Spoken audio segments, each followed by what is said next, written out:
The art of belonging really a growing realisation that a number of people, a large number of people, feel as though belonging is withering, is being eroded. And as a researcher, that became such a strong theme in my work that I thought not only do I have to investigate why this has happened, but also perhaps be a little proactive and talk about what we might do to resist the trend. Because I think when you listen to people, particularly in our major cities and suburbs, talking about life, a very common theme is that they don't feel as connected as they used to, or they find it a bit, if they're moving, they find it a bit harder to break into a new community. The neighbours used to automatically come and meet the new person in the street. That sort of thing doesn't happen as much as it used to. And so there are a lot of pressures on local neighbourhoods and communities not to function well. And really the message of the book is we're going to have to work hard to resist these pressures.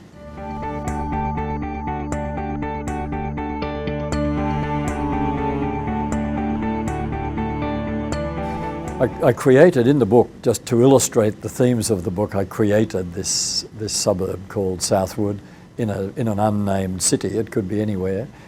And I tried to get something that's fairly typical of a sort of broadly middle-class Australian suburb, not something dramatic with a beautiful harbour or a mountain range or any of the things that people love about some parts of Australia, but most of us live in pretty formless tracts of suburbia. And really one of the themes of the book is even where you don't live in a place that's naturally beautiful, or even a place like some of the peninsular suburbs in Sydney that are very defined, geographically defined communities. Even if you live in one of those places where it's hectare upon hectare of red roofs, not many trees and lots of cars and all those things, you can make it work. That it's not where you live, it's how you live. You know, I've spoken to people in fairly physically unattractive places, interspersed with light industry or, you know, very old suburbs without much vegetation and so on. And people can live in those suburbs and say, this is heaven. This is working, this is where we want to live, because regardless of the physical environment, we are making it feel like a village. You know, we know each other, we're going out of our way to act like neighbours. We don't have to imagine that our neighbours are going to be our best friends or that we have to be in each other's pockets, but knowing neighbours, being on smiling and, you know, simple conversational terms with our neighbours, with everyone in the street, depending how long the street is very important to our sense of physical safety and emotional security. And none of that depends on living in a beautiful place, but it does depend on having made those social connections.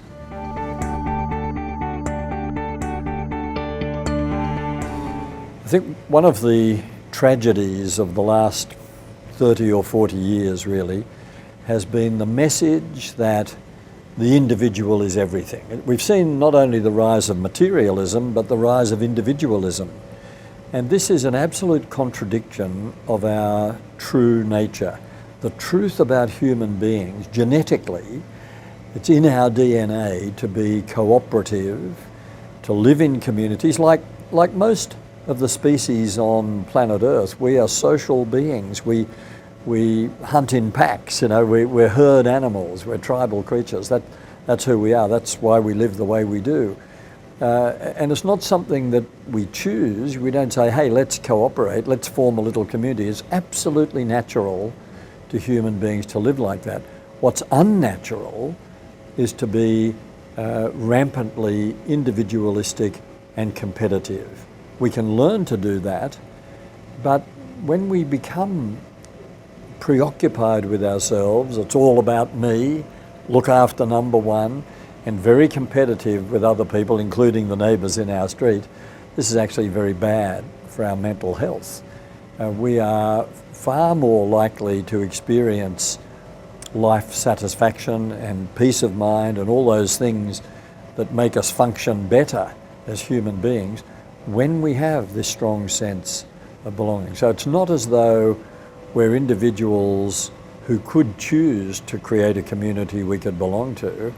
It's the other way around. We are by nature community beings, and we have to choose to opt out. You know, this mad thing. We've got plenty of pressure on us to be more individual. The whole marketing industry feeds us the idea that it's all about me. The happiness industry feeds us the idea that my happiness is the most important thing, and if there's something wrong, if I'm not feeling happy, then I should change my life in some way so I'll feel happier. All of this is a terrible distraction from our true nature, which has nothing to do with whether we're rich or whether we're happy. I mean, happiness is a fleeting emotion that comes and goes. Our true nature is to be engaged with a community in which we are responding to each other's needs. The good life is the life marked by responsiveness to each other, to participate in creating the common good. I mean, that's what good is. When people say the good life is self-indulgent, you know, retire to the Gold Coast for the good life, complete contradiction of, I mean, the good life is a life of goodness, a morally praiseworthy life. And goodness is all about our relationship to each other, our responsiveness. I mean, goodness is a moral term, and morality is only ever about our relationship with other people. So that's what the good life is about. You can't lead the good life in an isolated palace with high fences and security gates all around you. That's cutting yourself off from relationships, and relationships are the lifeblood, not just of a community, but of the good life.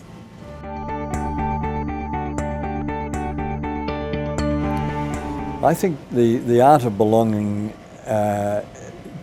comes naturally to us, but we have pressures at the moment working against it. So we have to resist those pressures. The first thing we have to do is recognize that we are social beings, recognize that we can't expect to lead a full life or feel the deep satisfactions unless we're connected with a community. That's the first step. Having recognized that, then we need to engage with that community. We do need to join. We need to go to the local movies instead of always staying at home and watching television. Go to the coffee shop, join a book club or a community garden or a community choir or a sporting club or a film society or a service organisation. Actually get out there and act in ways that will ensure the life of this community. But we also need to do it in really, really simple ways by just acknowledging other people. You pass someone on the footpath, you make eye contact, you smile, you say hello.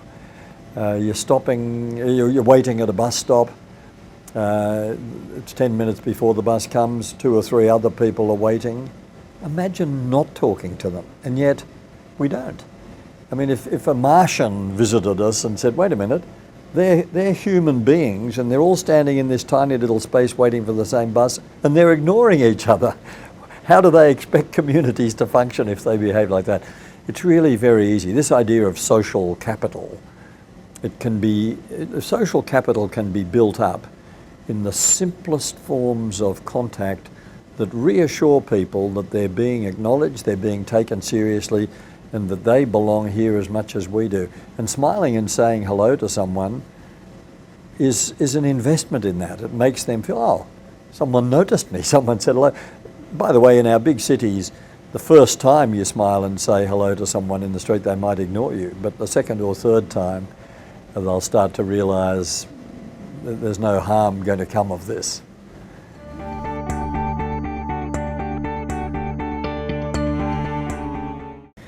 we're very good at assuming that someone else is going to make this community work.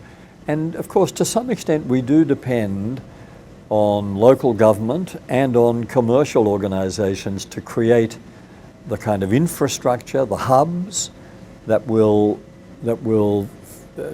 feed the life of a community. We do need coffee shops, we do need pubs, we need parks and walking trails, we need libraries and schools and churches and all these places where people will naturally congregate and then be more likely to interact. Libraries are a wonderful example of how hubs can be created that have nothing to do with borrowing books, but have things to do with school holiday activities for kids, or adult education classes, or author talks, or all sorts of things are now going on in the modern suburban library. They act as brilliant hubs for bringing people together. So we do rely on that. But mainly it's up to us. I mean, we go to those hubs, and what do we do when we get there? Are we going to be sure we do say hello to other people? But even when we're not actually congregating, it really is up to us to make the connection. I mean, it used to be just taken for granted. If a new person moved into the street, at least their immediate neighbours would go in and say hello and bake a cake or ask them in for a cup of tea or something. Not to say, hey, we want to be your best friend, but just to say we're your neighbours, so we need to know each other. Now that practice is in sharp decline in our major metropolitan areas. People say you can move into the street and nothing happens. No one seems to acknowledge that you're there. In fact, I've spoken to several people recently who've said, I organised a street party so I could get to know the people who already live there. So that's a bit sad, but it's a wonderful example of us needing to accept. If you want to live in a community, you have to make it happen. There are a lot of factors contributing to the decline, or the threatened decline. I don't think it's an inevitable decline. In fact, I think the tide might be turning on this. I think the news is becoming much better. But there are a lot of factors. I mean, the high divorce rate is a factor. A lot of couples split. About a third of all contemporary marriages will end in divorce. In fact, more, between 35 and 40%. Now, that's a lot of disruption, a lot of dislocation. We've got a low birth rate, so there are fewer kids operating in the neighbourhood, and kids are often the social lubricant that cause families to get to know each other via the kids. The two-income household means we are all working harder. We have less time and less energy for nurturing the neighbourhood on weekends. The rise of the single-person household. More than a quarter of all Australian households, in fact, within the next 10 years, the Bureau of Statistics estimates one household in 3 will be a single-person household. So just think of your street, every third household likely to contain just one person. So that creates a much increased risk of social isolation, of people not feeling easily able to integrate themselves into the life of the neighbourhood. The mobility of the population. We're moving house on average once every 6 years, so there's a lot of movement, and that works against a massive increase, particularly among younger people. In the 25 to 35 age group, most people are now renting rather than buying.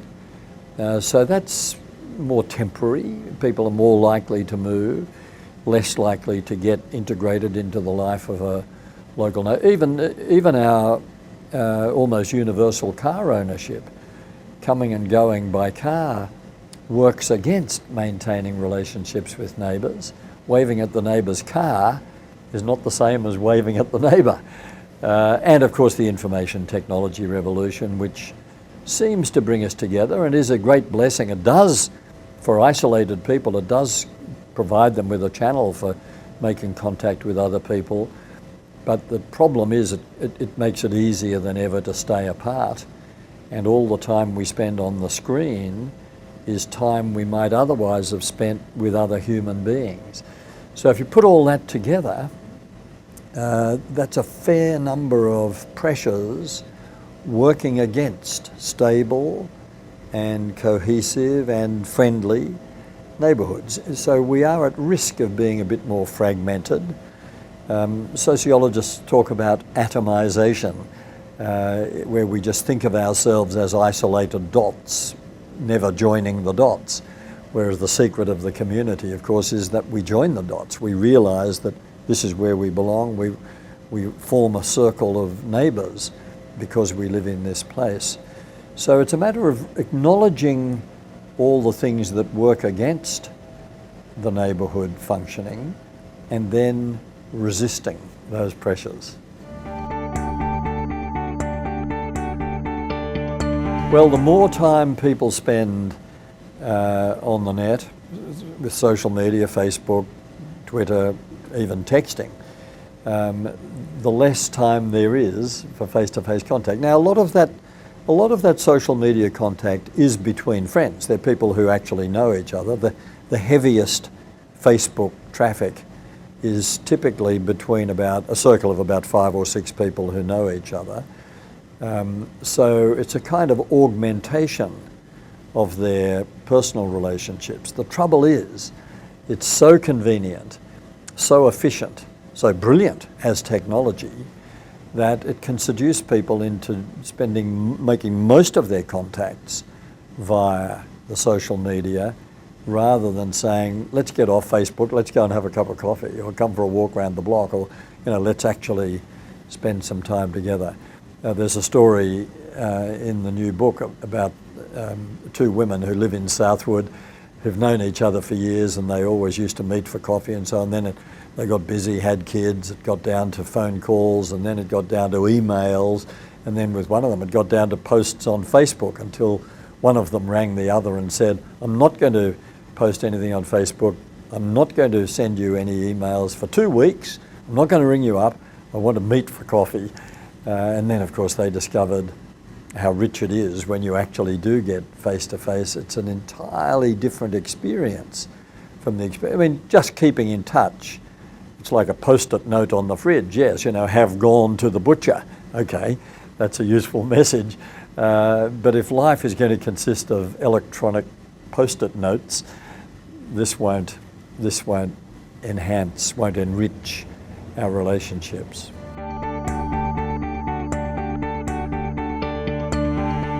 We've got to acknowledge that a neighbourhood, a community, is a human setting, and humans are complex creatures driven by very noble motives and very dark motives. We have all these competing desires that we'd like to satisfy, and sometimes this brings out the best in us and sometimes the worst. Sometimes, even though we know we depend on each other to make a community function, we sometimes want to assert our independence, and it's just me. People can be very selfish even when they know that that's not the best way to operate. So we do have relationship breakdowns, we have disputes between neighbours, we have violence sometimes, people vandalising each other's property. I mean, all these quite ugly things go on. And we just have to acknowledge that's part of what happens when you put a whole lot of humans together. So the good guys have to be doubly good. I mean, we have to acknowledge that just because bad stuff happens doesn't mean this is a hopeless suburb or a hopeless street. It just means we've got to do a little bit more to try and bring people together. Make sure everyone does know each other, do have a picnic in the park or drinks in the backyard one Saturday afternoon. So people find it very hard to maintain their feelings of hostility when they get to know each other. Now, Edith Cowan University a few years ago published some research which showed, this is pretty sad, but showed that only 35% of Australians say they trust their neighbours. Now, what that says to me is there's a large number of people who are not working at being a neighbour, because obviously it could not be true that 35% of Australians have untrustworthy neighbours.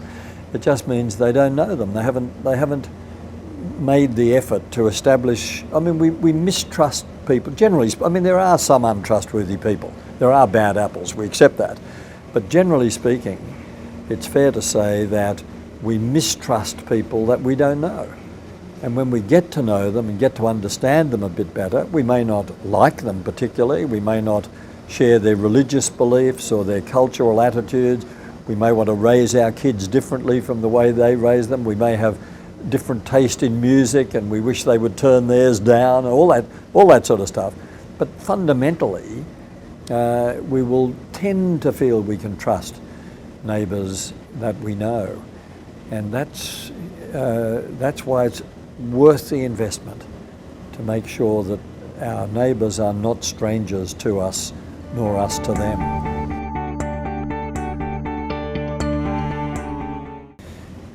With the rise of single-person households, we've become much more conscious of the problems or the potential problems of social isolation.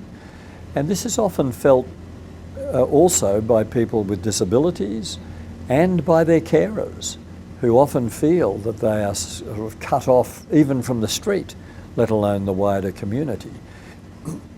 The problem about feeling social isolation is it will make people feel lonely, and lonely is a very bad place for humans because we're social creatures. It's natural for us to be in a position where social interactions are unplanned. Social encounters are happening on the footpath or at the shops or wherever it might be. So when we're deprived of that, it's very easy for what starts out as a feeling of I'm a bit alone to feel like social exclusion. And social exclusion then can start to feel like alienation.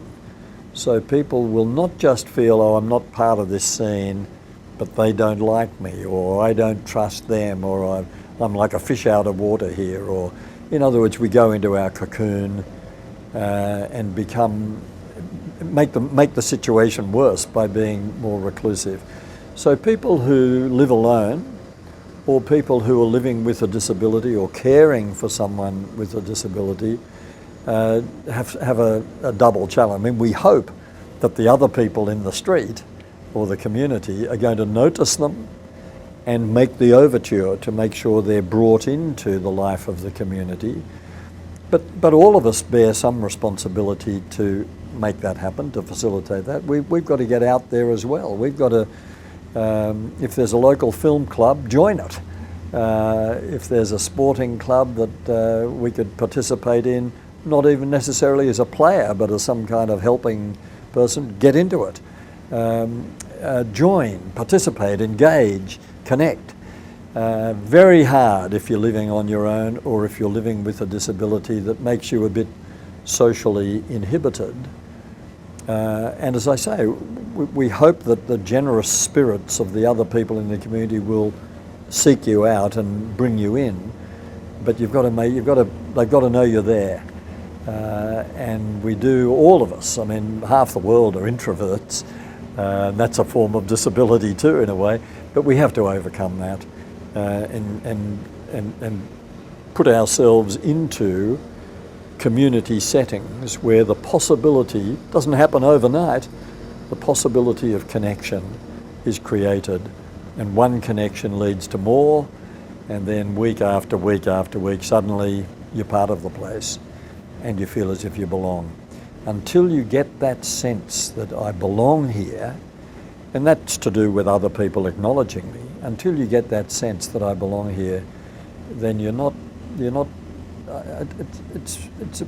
sounds unkind to say you're not fully human, but actually it is like that. Like the wholeness of the human person depends on feeling as if we belong somewhere. I remember the American psychotherapist Carl Rogers wrote towards the end of his working life, he wrote that whenever he was dealing with people who were troubled, wounded souls of one kind or another, and he said whenever any of his clients came to a full realization of who they are It was always to realise that they belonged somewhere, that they're part of a family or part of a network of some kind, a friendship circle or a club or a workplace. And often their emotional or mental disorders were associated with having forgotten that they belong and that they had some responsibility to that network. We can spend a lot of time, particularly people who feel a bit isolated socially, you can spend a lot of time thinking, who am I? You know, what is my personal identity? And there's a lot of encouragement to think about our personal identity. I think that's all rubbish. We shouldn't waste a minute asking, who am I? Because the answer, if you could ever find the answer, it would just be, well, you're like everyone else, really. But the really important answer is, well, you belong. You can only define yourself through the context of family, friends, neighbours, colleagues, whoever it might be. That's who you are.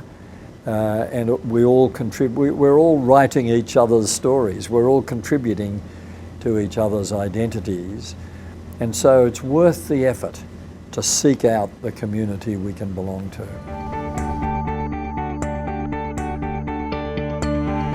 People with a disability will often quite naturally feel safer in an environment where they're with other people with disabilities and their carers in a very protected, socially safe kind of environment where they're not going to feel embarrassed or humiliated or stigmatised or any of those things that still happen in the wider community.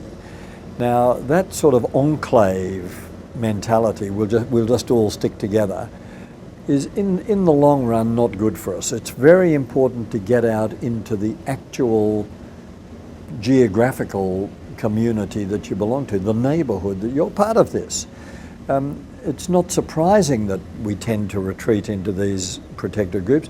People of particular ethnic backgrounds coming into a new community will tend to do it too. They'll feel much more, I mean, Australians travelling to somewhere else will tend to seek out other Australians and they'll all drink together and sing Waltzing Matilda and so on, and not, be a bit slow to integrate in the local community. But if we're going to be good neighbours, if we're going to be fully developed, whole human persons, it does involve us in making connections with the host community that we're part of.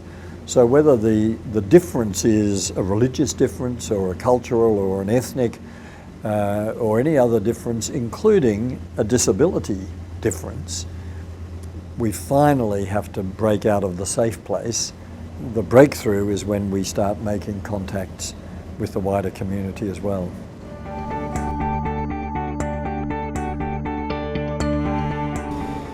I think one of the ugliest features of Western societies at the moment, and Australia is a good example, is that people who are, for various reasons, dependent on the welfare state or are vulnerable in some way, like recent immigrants, or indeed children who are still in need of protection and education, or elderly people who need social security support and more health care than other people in the community, or people with some kind of disability.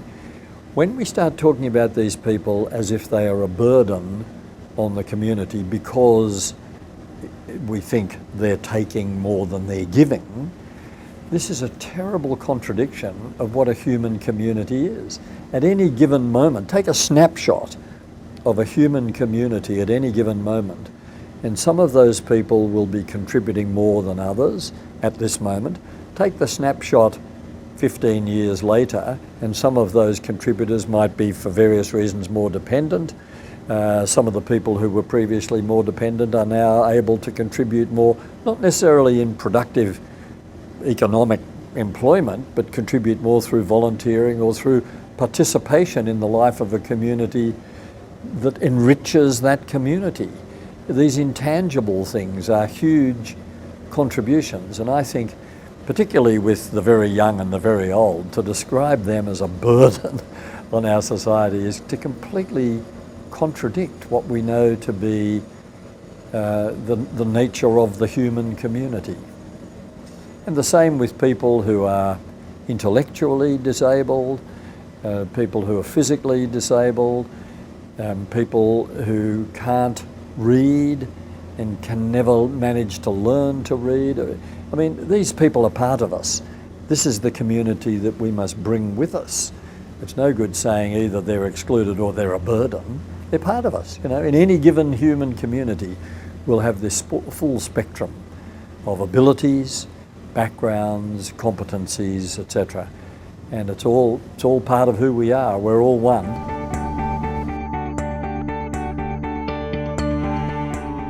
We should look in the mirror and ask ourselves some questions about this. The first thing we should always ask ourselves, do I know my neighbours? And if the answer is I don't know my neighbours, then stop whatever you're doing and go next door and introduce yourself to the neighbours and say, look, I don't want to intrude. I'm not going to make a nuisance of myself, but we do live next door to each other. I think we should know each other. Hello, I'm Hugh. So that's the first question. Make sure you know your neighbours. Second thing, while it's true that most of us are members of many communities, an extended family is a community, a workplace is a community, special interest groups are communities, but the neighbourhood is special. And I think the second question to ask ourselves is, am I contributing something? That doesn't mean economic, something. By my participation, by my willingness to smile and say hello to people, or to always make a point of having a cup of coffee at the local coffee shop every Saturday, or something. Am I contributing in a way that enriches this community? Because even though we do have all these other communities we belong to, the local neighbourhood is special, and it's special mainly for the reason that we didn't choose those people. They're not necessarily people like us, and our social development and our moral maturity as human beings comes from learning how to get along with people we didn't choose to have to get along with. I mean, very few people, if they're thinking of renting or buying a house or a flat in a particular street, very few people will interview everyone in the street to decide whether they could be happy here. You know, are these people like me? No, most people don't. They choose the flat or the house, move in, and hope for the best. And hoping for the best means acknowledging that we're a diverse group here. There are bound to be people, some people get on well with, some we won't, but we've got to learn to rub along with everyone here, because if there's a crisis, it'll become very obvious to us that we need each other. If there's a storm or a fire or a flood or some accident that befalls some family in the street, suddenly we'll know how to be neighbours. And it would be a tragedy if we only knew how to be neighbours when there was a crisis.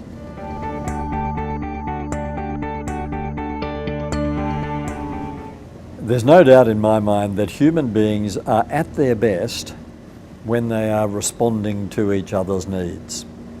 And that's what drives a community. A community is not me having a lovely time and getting my own way. I will sometimes, but a community is a place where we're taking each other's needs and well-being into account. And all of us are our best when we're doing that, which is why people who volunteer, for example, will often say, volunteer to do some work in the community, will often say, that's when I feel at my best, when I'm doing something to help someone else. It's not a mystery, it's not a secret, we can all do it.